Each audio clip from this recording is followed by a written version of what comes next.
Well, the radio station goes back to 1964, Easter 1964, and the reason it was started was because in the UK in those days there was no outlet for pop music on the radio, very little. You had an hour a week on the BBC, and there was a station that broadcast from Europe called Radio Luxembourg that used to broadcast in the evenings, and unless you had a good signal, or a good reception, it was very difficult to listen to.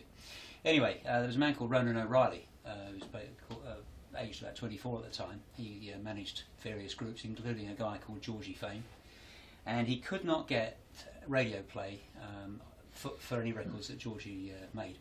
And he tried the big companies, and they tried the BBC, and he was shut the door. So he said, right, okay, I'll set up my own radio station. And that's what he did. And he went out and bought a ship called the Fredericia. So it was a musician that actually started it then? Ronan wasn't a musician, but he managed musicians. So, and he had, he was into all sorts of interesting things, including that. So yeah, and he bought this ship. Oh, that's good. And that ship started the station, and then a second ship came along in 1964, started by a man called Alan Crawford, who was an Australian, had the same idea, and that ship was called the Mi Amigo. And these two ships were broadcasting to the UK side by side almost out on the North Sea, and on very close frequencies to each other.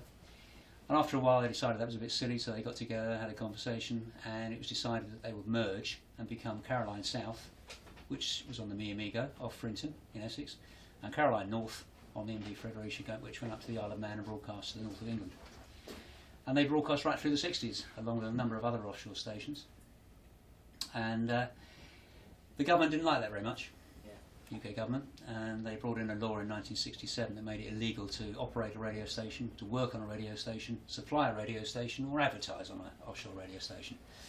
And they all shut down on August the 14th, 1967, with the exception of Radio Caroline, which carried on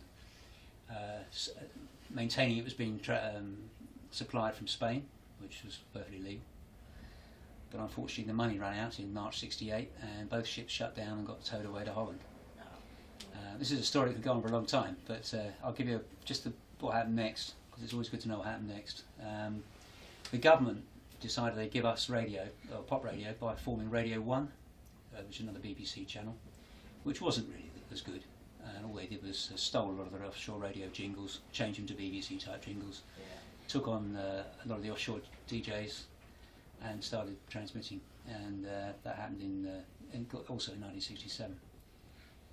But the Caroline organisation wasn't happy with that, and in 1971 the ship was taken back out to sea from Holland and started up again and broadcast as Radio Caroline right through the 70s as Europe's only album station, all-day album station.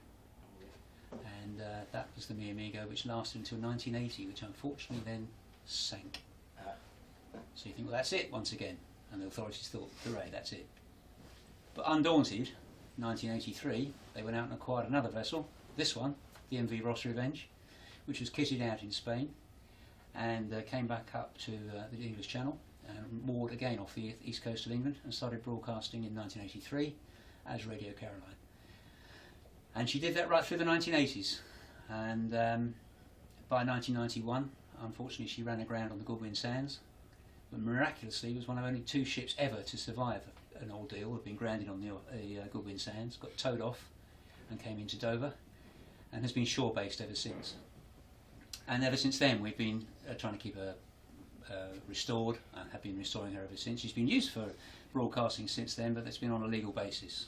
You can get restricted service licences which allow you to broadcast to a limited area for about a period of a month. Numerous ones of those have been done over the years. And then around about the end of the 90s, Caroline shifted its operations to working off a satellite, broadcasting via the Sky satellite and the Astra satellite. And in the early 2000s, I think 1999 in actual fact, started broadcasting on the internet, where she is today, and we broadcast 24 hours a day on an internet channel. And I'm lucky enough to be one of the presenters.